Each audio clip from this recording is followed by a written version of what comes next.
Hi, this is John Gabriel, and welcome to the Gabriel Method live show. I've got a great show for you today. I'm going to be joined by Cherie Kalbum, and Cherie is also known as the Juice Lady, and we're going to be talking about juicing for health, vitality, detoxification, and weight loss. Cherie earned a Master's of Science degree of Nutrition from Bastyr University in Seattle, Washington, where she now serves on the Board of Regents. And she's practiced as a clinical nutritionist at St. Luke's Medical Center, Bellevue, Washington, and as a celebrity nutritionist for George Foreman and Richard Simmons. Cherie's known as the Juice Lady for her work with juicing for health. Her juice therapy and cleansing programs have been popular for more than a decade. Cherie's the author of 17 books, including the bestseller Juicing for Life, and other best-selling books such as The Juice Lady's Guide for Juicing for Health, Sleep Away the Pounds, and her latest book, The Juice Lady's Turbo Diet. As you're listening, to learn more about the Juice Lady, Cherie Kalbum, her books and her work, you can visit her website, CherieKalbum.com. That's Cherie, Kalbum, Calbom.com. So without any further ado, let me bring Cherie in. Cherie, are you there? Yes. Cherie, it's a pleasure to meet you, and thank you very much for coming on the show. I'm really interested in your own story, and I'm wondering if you could tell me about it, because I've heard that you were able to cure yourself of both chronic fatigue syndrome and fibromyalgia. And I have to say that, in weight loss and in my work, I talk to people all the time that have chronic fatigue and fibromyalgia, and they have no idea what to do about it. They're on medication, and the medication is causing all kinds of problems with their liver or activating their fat programs and causing them to gain weight. And it's a vicious, vicious cycle. And so you were able to cure yourself of both of those conditions. So I'm really curious if you could, share a little bit of your story with us. I'm so excited to share that because I run into that a lot, too, in the people that I counsel, so many people with those conditions. And really, the medical profession pretty much gives people no hope that they just will be disabled pretty much, and manage it is all they can offer. Right. And I cured it. I am completely free of any symptoms at all. And I was so sick. When I turned 30, I had to quit work and move back home with my parents, and I was sleeping 12 hours a day and getting up tired and feeling horrible. Yeah. And I decided I had to take some control of my life, or I was going to never have a life. Right. And I started reading books on juice. Well, there weren't many. There was one. There was an old book on juicing, and I found just a couple things. There wasn't much available then. But I decided I was going to get a juicer and give myself a chance to change my diet completely and see what would happen. So I went on a 5-day vegetable juice fast and just drank vegetable juices the whole time. On the 5th day, my body expelled a tumor about the size of a golf ball, which absolutely flabbergasted me. Wow. I thought, there's something pretty powerful here. I know that this is amazing. And so I decided I was going to stick with the program. Now I would add in food. And I went with lots of salads and steamed vegetables and some brown rice, and just mainly went vegan for 3 months with juice every day. Excuse me, and I did about 2 quarts of juice, 1 to 2 quarts of vegetable juice per day, and then I kind of filled in around that with veggie soups and salads and some beans. And I'm not vegan today, but I was then, just for that 3 months. I wanted to give my body a really good chance to cleanse and heal. And I felt worse before I felt better, and no one told me about the cleansing reactions, Yeah. But, and my father kept saying, I think you're killing yourself with this program. But one day, I woke up and thought, somebody gave me a new body in the middle of the night. I felt fabulous. I felt like jogging. So it felt like I had not. So there was sort of like a sudden kind of healing that happened.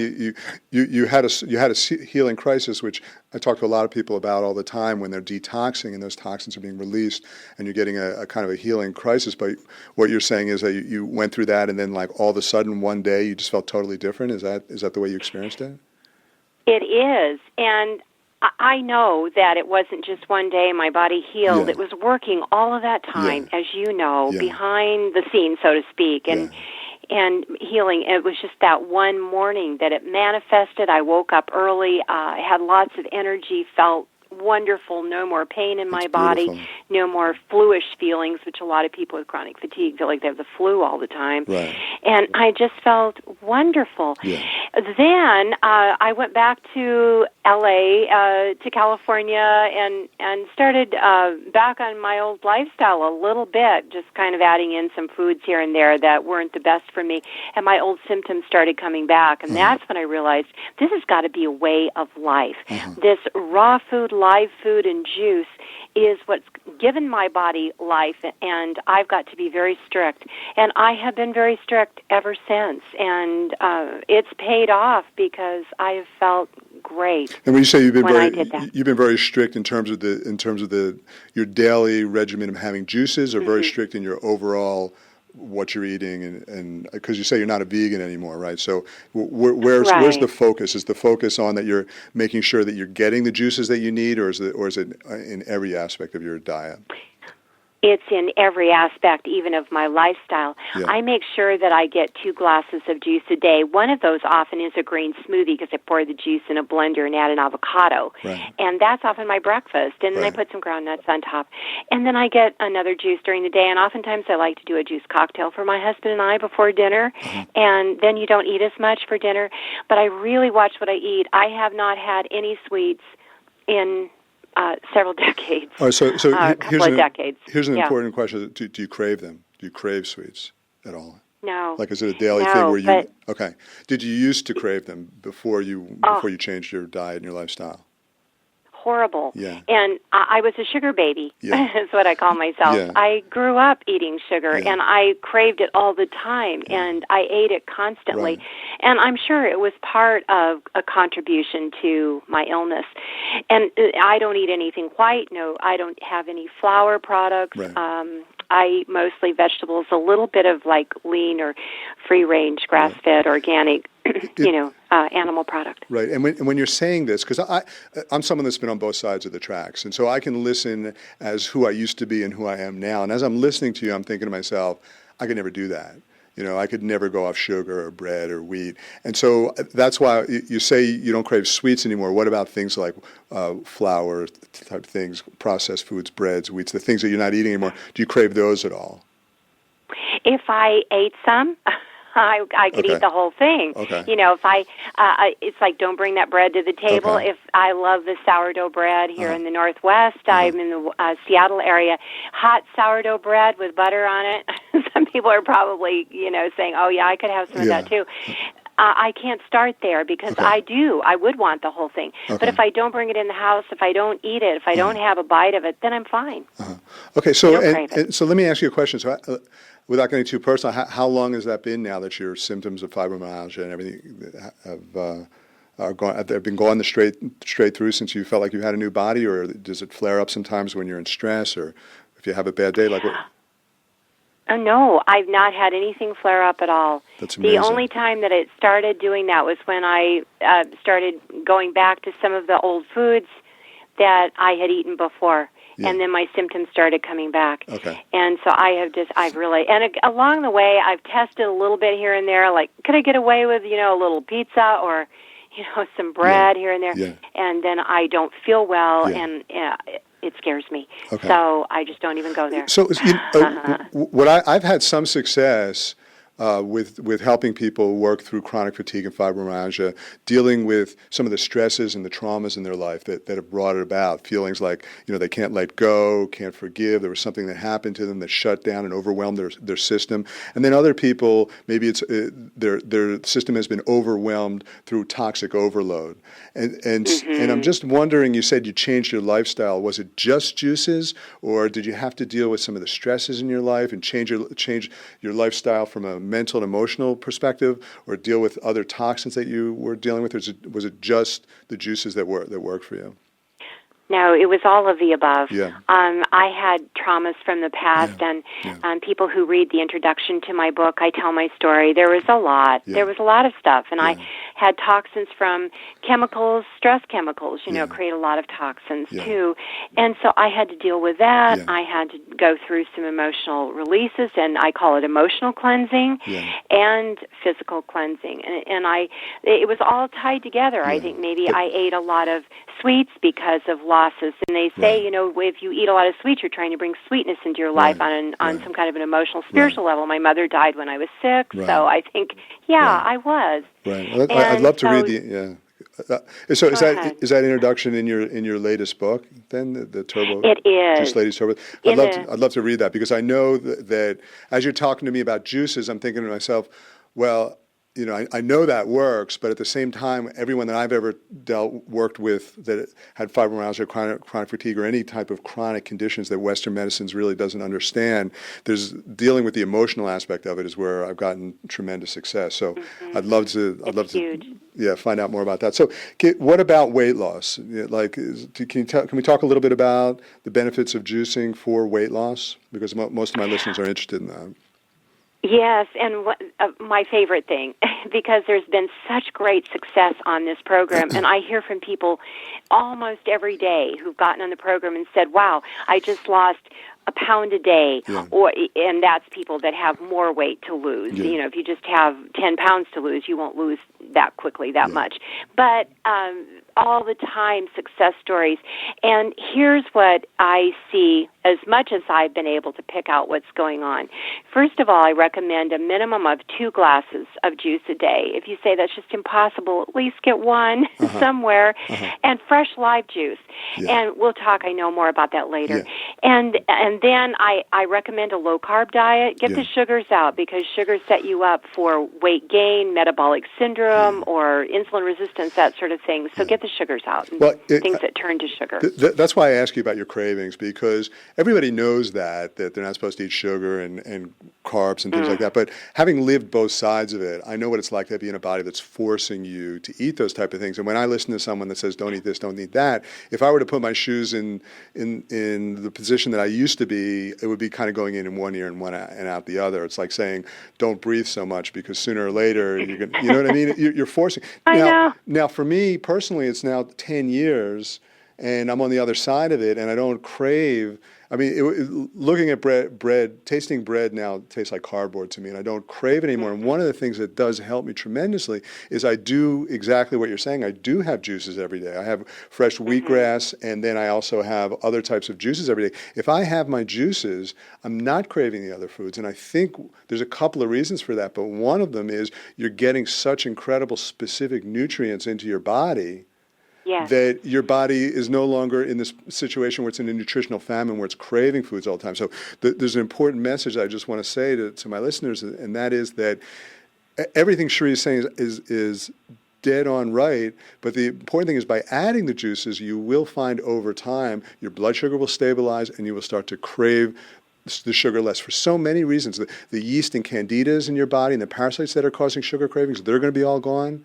Your blood sugar is going to be stabilized, so you're not going to have low blood sugar episodes that cause sugar cravings, and you're going to be nourishing your body. It's a beautiful, beautiful situation. And if you just look at it like medicine, like for me, wheatgrass, for example, is like medicine. Now, if somebody has some sort of serious illness, and the doctor says, take this, and it tastes horrible, they're going to do it every day because it's going to cure them. Well, wheatgrass, some people love the taste, some people don't. For me, I don't mind it, but to me, it's medicine. If you add it, you're nourishing your body, you're detoxifying your body, you're getting the vitality.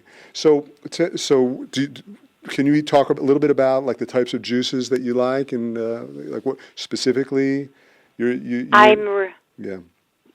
Yes, I'm really into green. So I'm glad you brought up wheatgrass. I'm adding greens to everything I make anymore, the juices or smoothies. So I'm using big dark leaves of chard or kale or collards. Yeah, they're wonderful, and they're packed with nutrients, and you're right on target when you talk about the nutrients curbing those cravings, because your body then starts feeling so satisfied because it's being so well fed with highly absorbable nutrients. So that's one of the things I always make sure I have in there are some dark green leaves. Beet tops are great as well, kohlrabi leaves, spinach, parsley, whatever, rotate them, though, I always tell people, because you don't want the same thing every single day. You want to rotate makes those sense, greens. yeah.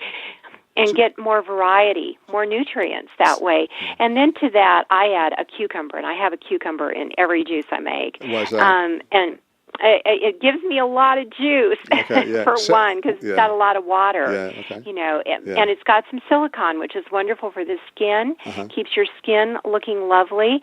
And then I add 2 or 3 carrots. Carrots are higher in sugar, but when you're diluting it with all those greens and the cucumber juice, you're not going to get very much sugar. That's a really good. Let me just. I just got to Yeah. touch on that because we got a lot of questions about that, and I find that with myself.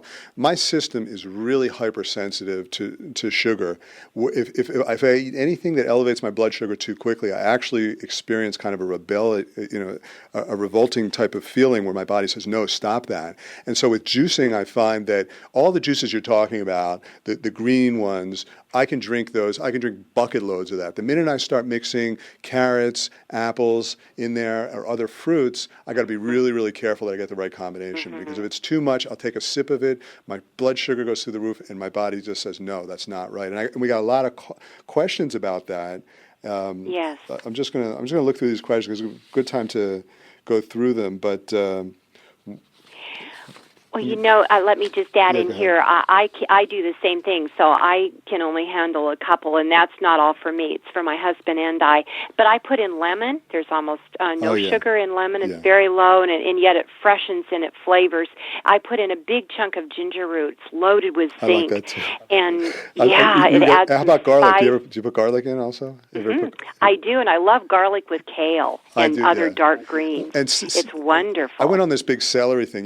My local grocery store was able to get organic celery for me, and it was humongous. Each stalk was like you couldn't put your hands around the stalk. It was so thick, and I had to cut it. I had to cut it in 3 pieces just to get it through the juicer. And I would just be drinking quarts of this mixed with everything you're saying with the chard and the ginger and the garlic and maybe one organic carrot, and you don't want anything else. When you're doing this, and then you you go by the bakery, and there's here in Australia you don't have them so much in the States, but we have these meat pies. And that's what people eat for lunch. It's a typical thing. You have a meat pie and a Coke. You walk by that after having a quart of juice. You can't even fathom putting something like that in your body. Your body will rebel. And I think it's a little bit like the more your body's vibrating, the higher your body's vibrating from eating all this live food, the more it's going to crave live food. It's going to resonate with live food, and the dead type of things. Your body's just not seeing it as nutrition anymore. That's right. And you're right. When you get to that high vibration, you want to stay there. Yeah. And anything that starts tearing that down and bringing you down, you notice. But the more in tune you get, you notice that, and you don't want that to happen. Right. So you're absolutely right. You just start craving all these wonderful things. Another one of my favorites is icy spicy gazpacho. Okay, and I freeze tomato chunks. Yeah. Yeah, I freeze tomato chunks.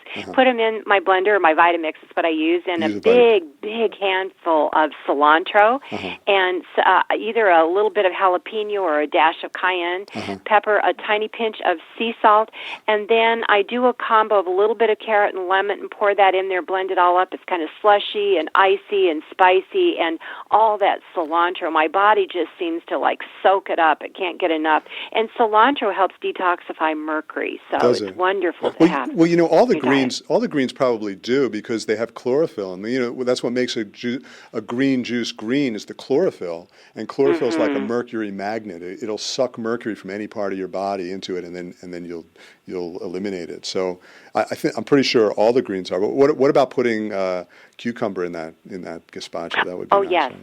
You could, yes, and I've done that before too. And you don't even have to juice that cucumber; you can just chop it up if you want it kind of slushy and thicker. So let's try to quantify this a little bit as far as the blood sugar thing, because as I mentioned, we did get a lot of questions about blood sugar, and I know it's an issue for me.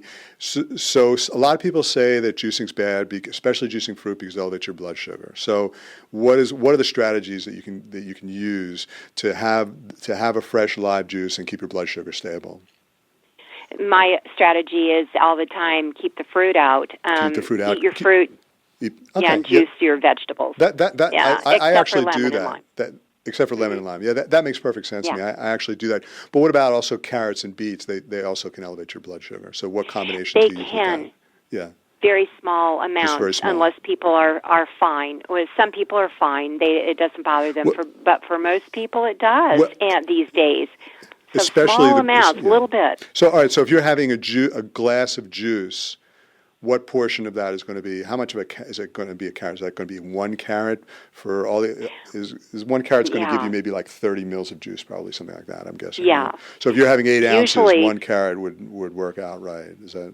Yeah, so I put in a couple because I do about 16 to 20 for my husband and I each day. So, yeah, I can have a couple of carrots in there. Yeah. And just a little bit of beet. People that do a combo of carrot and beet and apple, they can just about pass out on the floor if they have blood sugar challenges. So that's not a good combination. No. And some people say, I have to have apple in there. Well, if you have to, go for a green one rather than a yellow or red. Why is They're that? lower in sugar. Is that what it is? Because I've heard that you're supposed to juice green apples. So that's the reason, because they're lower in sugar? That makes sense. Yes. Okay. I don't do that because it's still too much for me. But there are some people it's not too much for, and so that's okay. You've got to learn to listen to your body. Okay.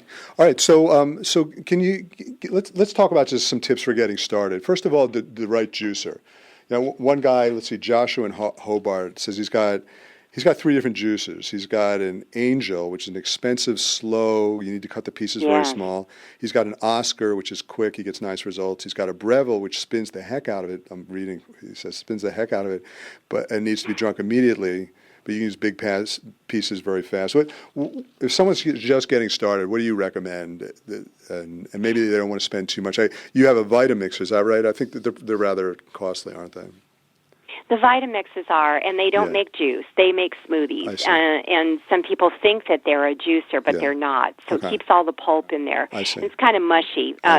So I have both a juicer and, I have many juicers, but I use a centrifugal force juicer every day because I like a big wide mouth, and I like one that's easy to clean, easy to use, fast, because I'm so busy.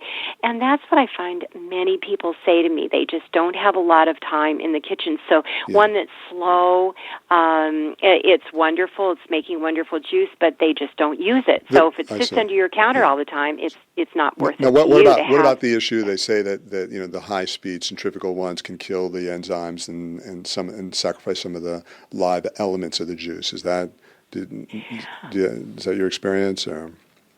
I've heard that all my life, since I've been juicing anyway. And I don't know, I got well on that kind of a juicer, so it sure didn't kill everything. Well, obviously not. I can't believe that it kills everything.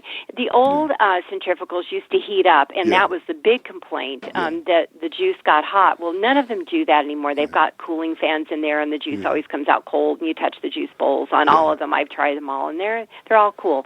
So now the point is you're getting more oxygen in to the juice with a centrifugal than you are with a masticating type of juicer. And so, yes, of course, you're going to preserve more vitamins and enzymes and probably biophotons. We should talk about that in a moment, too, that light energy. But you're going to preserve a little more. But nobody knows how much more. You know, is it a thimbleful? Is it an eighth of a cup? Is it a teaspoon? I don't know. But I know one thing. I'm getting an abundance, power-packed breakfast and lunch or before dinner cocktail every day. And I wouldn't get that if I didn't use my centrifugal, and it's which like is fast. And it's like you say, we're living in a real world. We have to be realistic. And if you don't have time for one thing and the other thing's going to work for you, and it's 80% is good or 90% is good, go with the thing. And this has been my experience. Whatever you're doing, go with the thing that you're going to be able to do on a daily basis and make it real and incorporate it into your life. If you look at like some of the extremist raw foodies, and they say you got to soak the nuts for 24 hours, then you got to put it in a dehydrator for 16 hours, then you got to take it out and turn it over for an hour and put it back in for another 16 hours. And then you end up with a couple of crackers that that you can use that you eat in 10 minutes, and it's just not real. It's great, there's no question, but it's not real. So if there's a way to do the same thing in 20 minutes with getting 50% of it, and yet you're going to actually do it every day, then it's going to work. So if somebody's just getting started, then what juicer, like you could use this centrifugal. I personally like that slow masticating. I don't find that it for two reasons. One, because wheatgrass is such a big part of my life, and the centrifugal one's not going to juice the wheatgrass.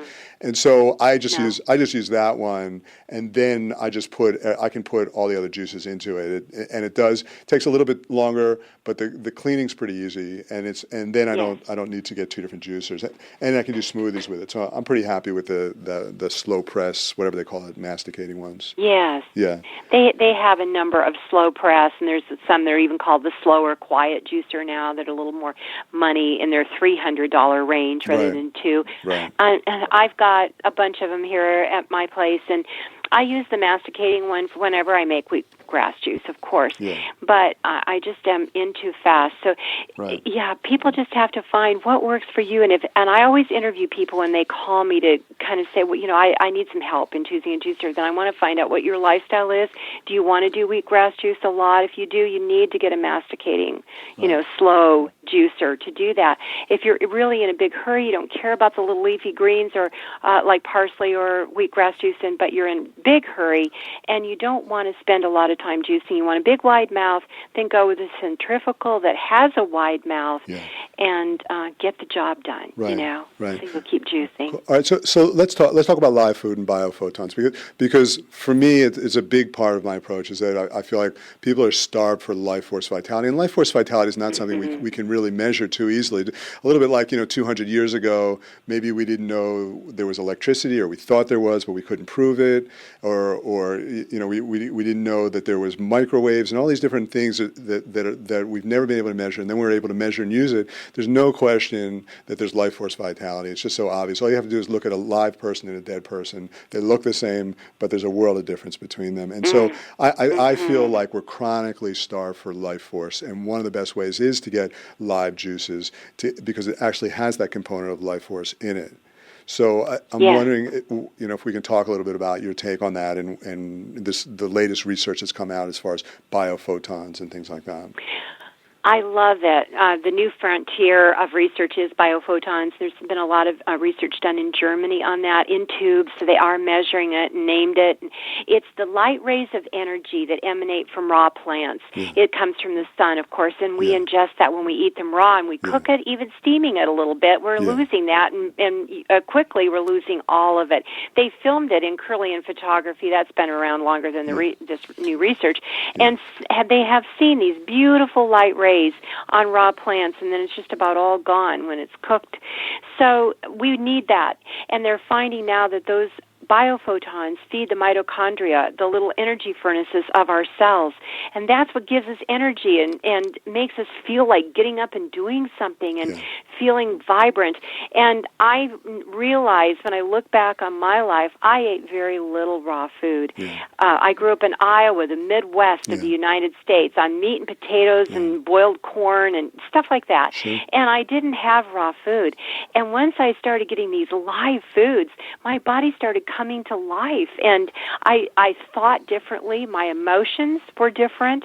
My energy level, I'd never known energy like that. Even as a child, I had not had great energy. So it started just transforming my entire being, and I can't say enough about getting that. Even our DNA emits biophotons, so we've got to have them. And they guess that back when people were hunters and gatherers and roaming around collecting food, they probably ate at least a grocery sack full of green leaves every day in season. I'm sure. As they were hunting for other things, they would just pick leaves and eat them. And now, the average person in the world, in more Western type, or you're not in Western type, but you're still that type of food lifestyle, is not getting probably any.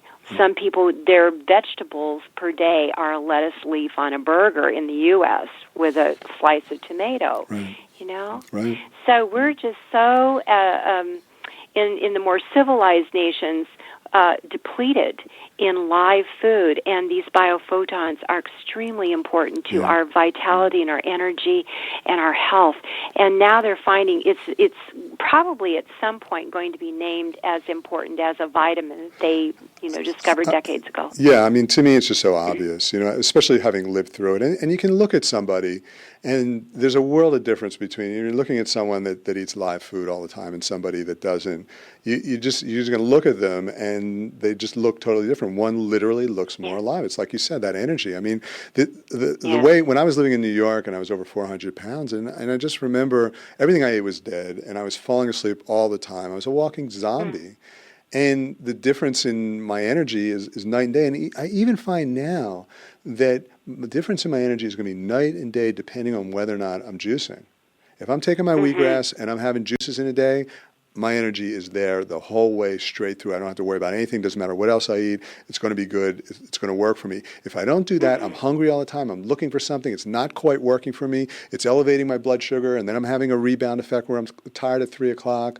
It's just not happening. I'm not as productive. I'm starting to think negative thoughts because my energy's going down. And my whole day is just not nearly as enjoyable. So to me, getting that life force is number one as far as from a nutritional standpoint, and we don't even recognize it. It's not. People are looking at, even with wheatgrass, people look at the nutritional value and they just look at the vitamins. They're not even looking at the live food component of it. So I just think I hope you're right that people are going to recognize it as an essential vitamin very, very soon. And I think when they do, they're going to look back and say, that's just so obvious. Why couldn't we see that? Yeah, it was the dark ages. Yeah, when we didn't recognize literally dark. Yeah, exactly. So we also had some questions about diabetes. Is it suitable for diabetics? Is juicing suitable for diabetics? What's your take on that? Juicing is, but only vegetable juicing and not the carrots or beets. Right. So you could have all the greens, the lemon, ginger, garlic, celery, the cucumber, and all the leaves. And green beans are fabulous for the pancreas, great for diabetics to juice. And asparagus, the ends that you would cut off and throw away anyway, great for you to juice. And so all of those are in the category of what you can have, and you just need to not juice the carrots, beets, or the fruit, except for lemons and limes. And cranberries, fresh cranberries you can have too. Is that right? Oh, yeah, fresh cranberries. They're very fresh low in sugar. Yeah, that's true. Yeah, people think cranberries are sweet, but it takes an enormous amount of sugar to make them sweet. Yeah, they're very, very low in sugar. So I sometimes get we only have them seasonally here, and when they are, I get them and toss a few into the juicer. Yeah. Okay. There's a couple other really good questions I just want to touch on before we go. So we got Albert here in Sydney wants to know if you use the same veggies all the time, will it cause food allergies, bloating, gas in the long term? Well, that's probably one of the reasons I rotate the greens a lot. But there's some things that are my staples. I use them every day, like cucumber and ginger and garlic and lemon, and I've not had any problem with that. I can't imagine not using them. Yeah, I'm going to address that one too, because I think it's a really good question. But I would say that it would not cause food allergies, because the reason we get food allergies is because we're not able to digest our food properly. So when you're eating a juice, it's pre-digested, and the digestion process after that is just so easy. It just goes right into your bloodstream, that you're not going to have undigested foods that creates an immune response that causes food allergies. So I would say definitely not on that one. Yes, excellent. Yeah. Yes, and it's loaded with enzymes which help digestion. Yeah. Okay, and then there was one other that I just want to touch on. That Rose in L.A. has a question about radiation levels. So due to all the high radiation levels all over the U.S. and other parts of the world, how safe is it to be eating and drinking vegetables that are directly exposed to this new proven high levels of radiation? Tough one. Well, actually, I looked at that and wrote an article on my blog about the radiation and what to do about it. And one of the things that was suggested was to get a high antioxidant diet. And I can't think of anything higher than your veggie juices. And that's one of the things I recommended to combat all of this radiation. And so you can't say that no radiation has fallen on your vegetables that you're juicing, but you need all those antioxidants to combat that. So I buy organic, and we just hope for the best. But the best that I can think of is to get a lot of antioxidants into the diet, along with, iodine-rich foods. Right. Okay. So, all right, just a couple of. So, you've got actually 2 books now that are just on the shelf right now. That are brand new, right? The Turbo Diet, the Juice Lady's Turbo Diet, and what's the other one? the Juice Lady's Living Foods Revolution. Okay. And that's about getting more raw foods into your diet. I'm not trying to make you a raw food person, Good. just trying Right. to get you to have more raw Right. food each day and make it fun and Right. enjoyable and taste great. That's very Gabriel Method, because our focus is always to add. You know, it's not, Yeah. we don't want to turn people into some kind of extremist who just want to add the nutrients. So I'm sure that'd be, so how can people get your book if they want to learn more, or they want to get in contact? BarnesandNoble.com, Amazon has it. You can go to my website, either SherryKalbaum.com or JuiceLadyInfo.com. Okay. Either one. All right, beautiful. Okay, well, listen, Sherry, thanks very much for joining us. It's been It was such a pleasure. What beautiful a fast class. show. Yeah, no, yes, I appreciate it very wonderful. much. And if you've been following the Gabriel Method for a long period of time, or if you're an advocate, you'll know that I'm an advocate, very strong advocate of eating fresh and live foods. Juicing, to me, is the perfect way of adding nutrients, live food, life force, vitality. So I appreciate the information. Thanks very much for sharing your knowledge and your expertise with us. And Thank you. Look forward to being in touch sometime in the future. Oh, I hope so. It was a wonderful show, John. Thank you Thanks for very the much. invitation. Take care. Thank you. Bye.